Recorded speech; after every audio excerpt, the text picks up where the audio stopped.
Mayor Alice, nung ikaw ay nasa Indonesia na, ano ang plano mo? Tuloy-tuloy ka na ba na magtatago habang buhay kung hindi ka nahuli sa Indonesia? Your Honor, babalik po. Babalik ka. Uulitin ko yung tanong ko sa iyo kanina.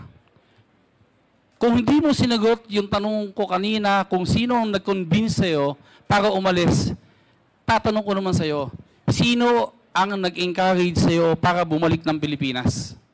Your Honor, sarili ko po una at after din po na makuha po si Sheila, nag-isip na rin po ako talaga.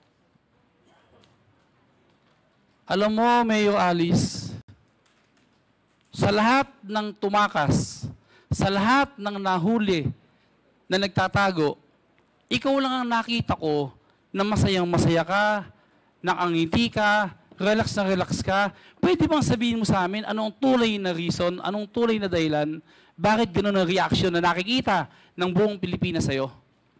Your Honor, ang masasagot ko po dyan, yan po yung pinaka-love language ko po sa mga pamilya ko, sa mga tao nagmamahal po sa akin, to tell them po na okay po ako. Yun lang po, a jolly person lang po ako. Pero kung sa hirap po, sobrang hirap po yung pinagdaanan po. Please wrap up, Congressman Pascual. Okay.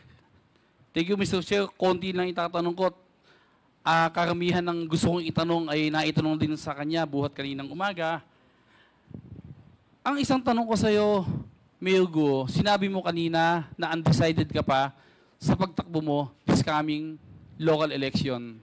Kung ganon, may chance na lubaban ka uli ng mayor? Your Honor, sa ngayon po, hindi po yan, wala pa po akong naiisip about that po. Hindi mo kayang sagutin ngayon na ayaw mo na ng politika at hindi ka natatakbong mayor ng Bambantarlac?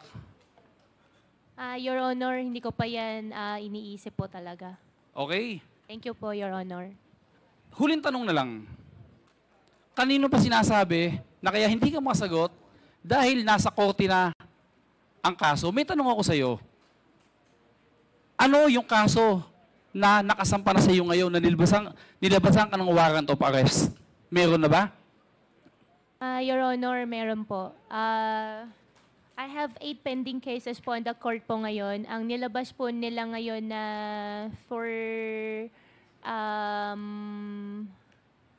bail po ay ombudsman. Itatanong ko talaga sa iyo, available. Meron ka bang non-bailable case ngayon na nakasampa sa iyo? Meron din po. Non-bailable? Non-bailable po, DOJ, human trafficking po. Lumabas na ba ang decision? Hindi ko pa po nakuha po yung documents po doon sa So isang hindi pa lawyer. lumalabas? Lahat ng kasong nakasampa sa iyo ngayon, Mayor, ay bailable. Tama ako? Ang alam ko po, nasampahan na rin po ako ng human trafficking po. Yes, sinampahan ka pero wala pang decision doon. Ang tinatanong ko, yung mga nakasampang kaso sa iyo ngayon, bailable lahat, hindi ba? Your Honor, alam ko po, yung sa human trafficking po sa Pasig, may decision na po. Lumabas na ang warrant of arrest? Okay lang po, Your Honor. Non-bailable? Consult ko lang po. Tanong ko lang po sa lawyer. Mr. Chairman, short interjection ng Alice Go, you're not answering the query of the good congressman. At tinatanong niya, yung kaso mo na nakadetain ka. Anong kaso mo?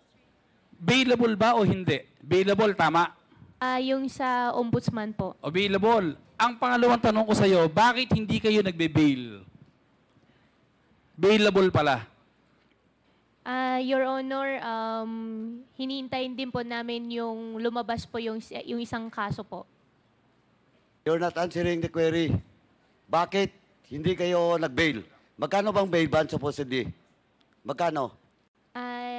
Mr. Chair, okay lang po. Tanong ko lang po sa lawyer.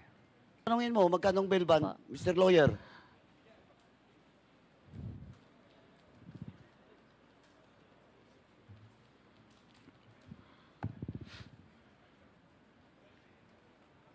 Magkano? Mr. Lawyer, magkano lang? Magkano bail ban? 190 po. Magkano? 190,000. 190. 190? 180,000. 180,000, and then you did bail out? Hindi ka nag-bail? Mr. Chair, may mga ibang mga Mga ano? contempt pa rin daw pong iba, kaya Hindi. Ito. With the indulgence again of... Yes, go ahead, sir. Go ahead. Hindi. Congressman That is Paduano. a deliberate move to you. From you. With your lawyer, na hindi kayo nag-bail kasi mas gusto mong nakadetain doon sa PNP Custodial Facility. Kaya hindi kayo nag-bail. Ayun yung totoong kwento doon. Huwag na tayo maglokohan dito. Again, you're lying. Because the real reason why you did bail out because you want to be detained doon sa PNP Custodial Center. Again, you're lying. Oh. Di ba? Simpleng-simple. Aka-alis go, billions. Tapos hindi makapag-bail ng 180,000? Oh, you're fooling this country. You're fooling the Filipino people. And with that, Mr. Chairman, with the indulgence of Kong Doming, I move to cite Alice Go in contempt in violation of our Section 11, Paragraph C. So move, Mr. Chairman.